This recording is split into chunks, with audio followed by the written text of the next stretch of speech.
السلام علیکم ویورس، کیسے ہیں؟ امید کرتا ہوں خیریت سے ہوں گے۔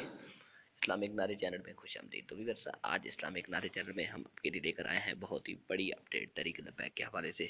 تو اس حوالے سے ویورس میں آپ کو بتاتا ہوں کہ جو علامہ ہاشم حسین رضوی صاحب اور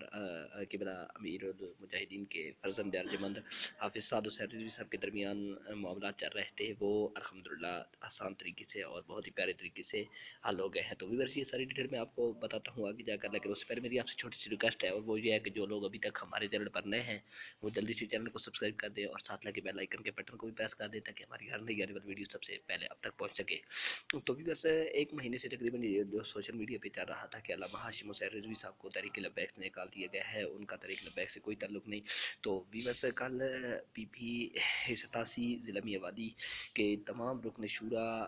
امیر، نائب امیر، سارے علامہ ہاشم حسین رضوی سمیت سارے قبلہ امیر المجاہدین کے فرزند ارجمند علامہ حافظ سعد حسین رضوی صاحب کے پاس تشریف لے کر گئے۔ تو حافظ سعد رضوی صاحب نے ان سے ملاقات کی اور اپنے کمال شفقت کا مظاہرہ کیا۔ آپ کے ساتھ جتنی بھی باتیں کی گئی، مثلا علامہ ہاشم حسین رضوی صاحب کو قبلہ خادم حسین رضوی صاحب نے تقریر کرنے سے منع کیا تھا، اور جتنی بھی ہاشم حسین رضوی صاحب سے غلطیاں ہوئی تھی، قبلہ امیر المجاہدین نے جن جن کام سے روکا تھا، ان ساری چیزوں کے بارے میں ہاشم صاحب نے کہ قبلہ امیر المجاہدین کے فرزند ارجمند علامہ حافظ سعد حسین رضوی صاحب سے معافی مانگ لی ہے۔ تو حافظ سعد حسین رضوی صاحب نے بہت ہی اچھی طریقے سے اور بہت دلیرانہ اور پیار بھرے انداز میں ان کو معاف کیا، اور ساتھ میں ان کو یہ نصیحت بھی کی کہ آپ ابھی تک تقریر کرنا چھوڑ دیں، بلکہ آپ علم حاصل کریں، جب آپ کی تعلیم مکمل ہو جائے گی اس کے بعد آپ تقریر کر سکتے ہیں۔ انہوں نے ایک یہ پابندی لگائی ہے علامہ ہاشم حسین رضوی صاحب پر کہ آپ ابھی تک تقریر نہیں کر سکتے،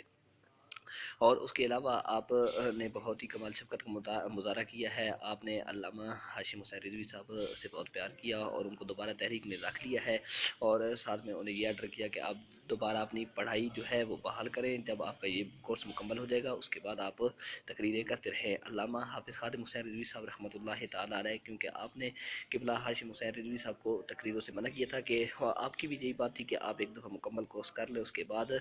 آپ جو ہے یہ تقریروں والا سسٹم شروع کریں۔ تو علامہ حافظ حسین رضوی صاحب نے اتنی ساری اجازت دی ہے کہ آپ پی پی 87 ضلع میاں کے اندر اپنے جو ہے نا خطبات وغیرہ کے ذریعے اپنا کام جو مثلا تحریک کا ہے وہ کر سکتے ہیں۔